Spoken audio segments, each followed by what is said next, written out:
This is one of the things I like about smaller or less well-known ski areas, that everything is so quiet. There's no hustle or bustle. There's no need to rush, people are taking it easy.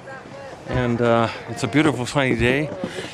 The lifts have been running for about 15 or 20 minutes already. And here's one of the reasons why there's no need to rush, because there's no lift line.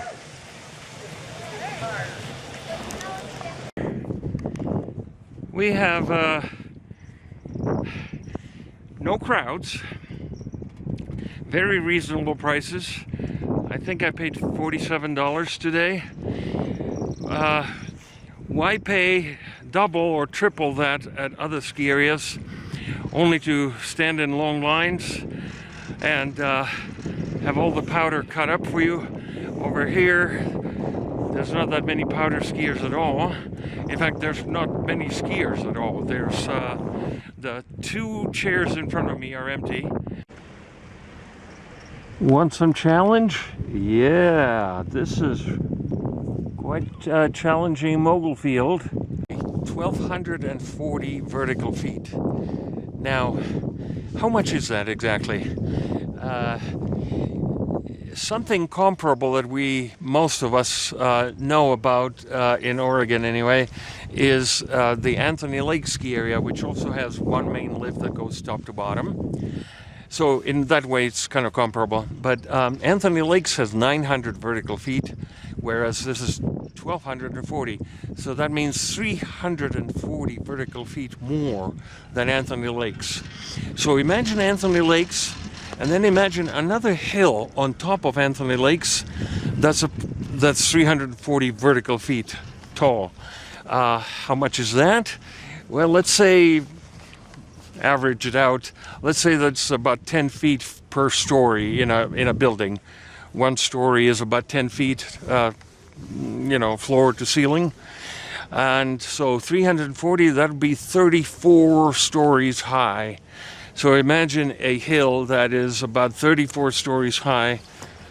Have you ever been in a 34-story high building? I have. I've been on the 33rd floor of a building looking down, and it looked scary. It looked really scary, like you're in an airplane. So imagine a hill that tall on top of Anthony Lakes. That's Loup Loup. Just look at all these chairs coming up empty. And then, here's one person. And then more empty chairs.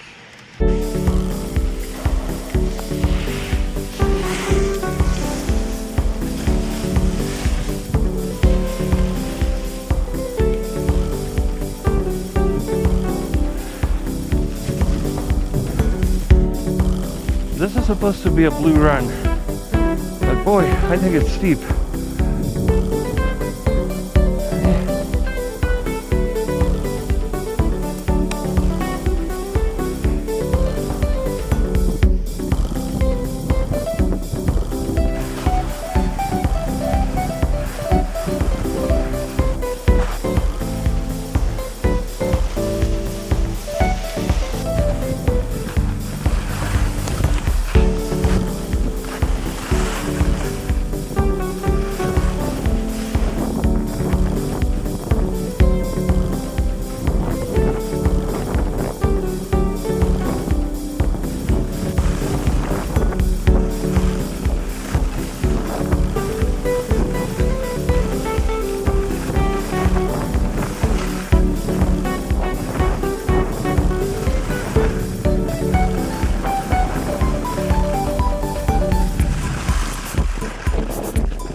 I love it that the lodge is a little bit higher, the parking lot, etc., is a little bit higher than the bottom of the lift.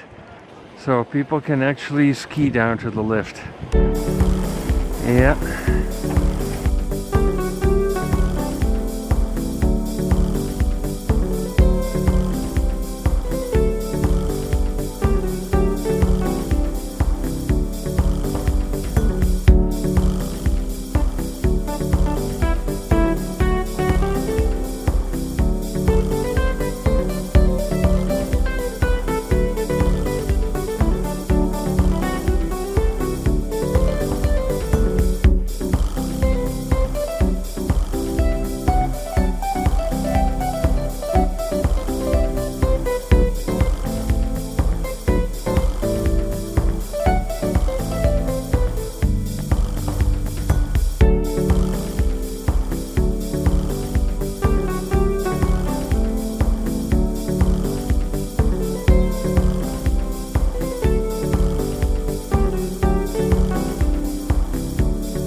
I stayed at the Apple Inn Motel.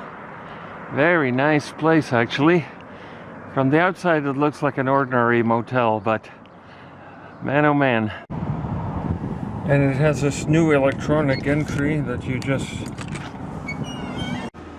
And inside there's a sofa for two, a king bed. A king bed is actually the least expensive. And a microwave and a refrigerator. I like the way it comes out of this trough, like a little waterfall. So this is a motel in Chelan. It's only 20 minutes, 19 minutes actually, to the Echo Valley ski area. About an hour and 15 minutes to Loup Loup. And about half an hour to Badger Mountain. So it's kind of centrally located between the three. There are lots of other hotels closer to Loup Loup in Omak and Okanagan, but they're also more expensive, quite a bit more actually. And I really don't need anything more than this, just to stay the night, sleepy, and maybe watch some TV. I would recommend this place. $54. It's called the Apple Inn Motel in Chelan.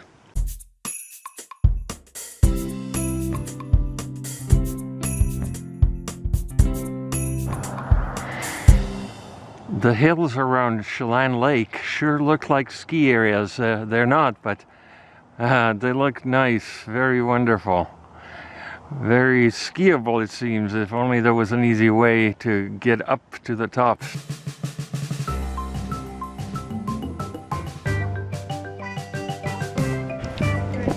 So, there's a rope tow here, and then another rope tow here, and there's no way to avoid them because you have to take this rope tow to go high enough to transfer you over to where the Palma lift is, way up there.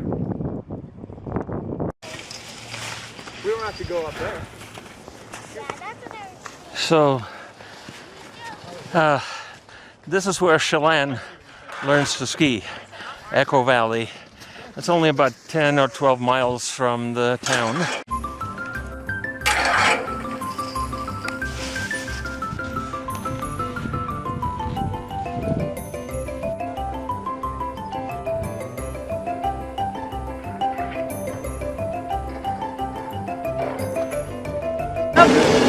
Very unusual running start needed here. And off we go. The bottom again.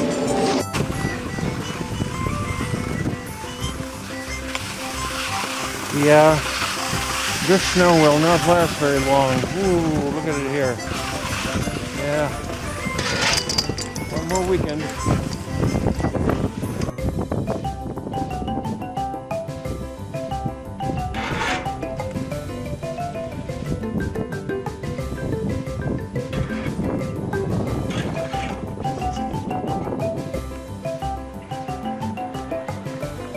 Yeah, rolling hills make an interesting landscape.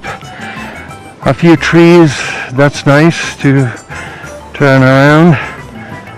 And more rolling hills, and then there's a little canyon here. And that's the base area and the parking lot over there. And no crowds. Slopes are kind of empty, aren't they? Okay, here comes one.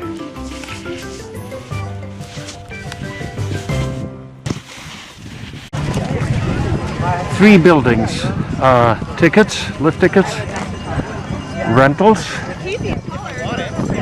and the day lodge with food and restrooms.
So there's Badger Mountain.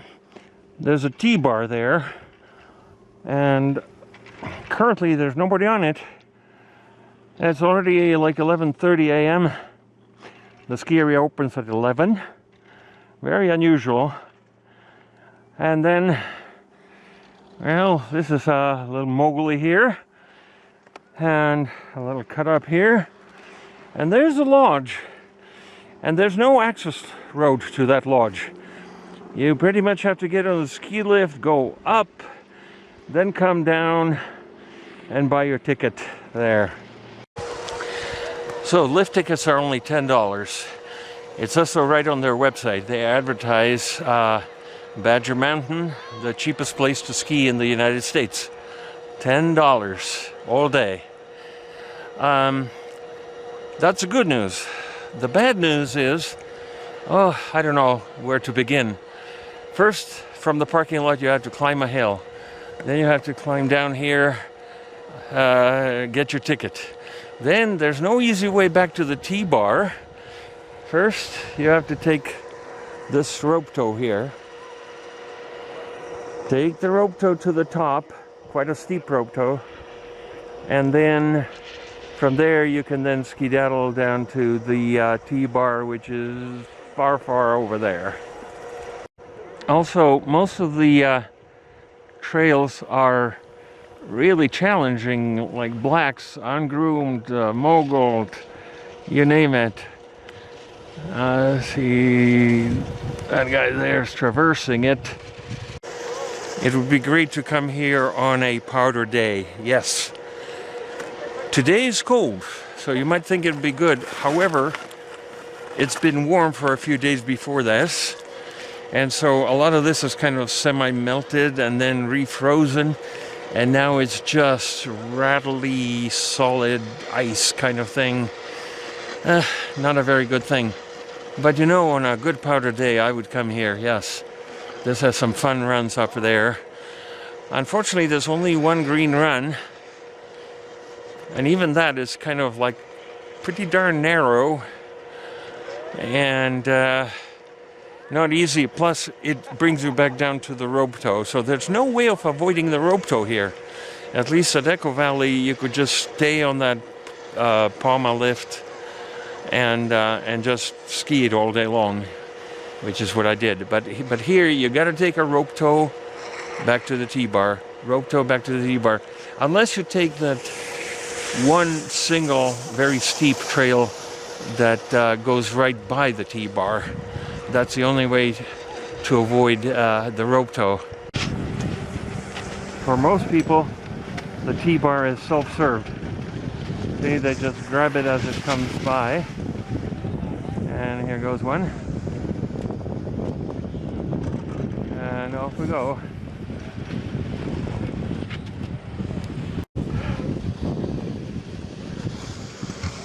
The T-bar is then quite steep toward the end there. A T-bar has an unusual feature. You're not supposed to release here at the top. Instead, wait for that thing to go around. Then you release it. There we go. Beautiful panorama from the top. Oh yeah. Okay, here goes. You're supposed to hold on to the T-bar until the thing goes around, then release it.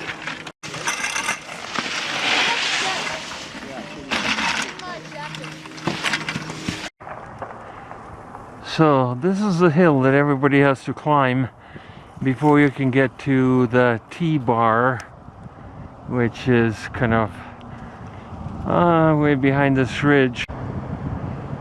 So the parking lot is too small. It's enough for about 16 cars.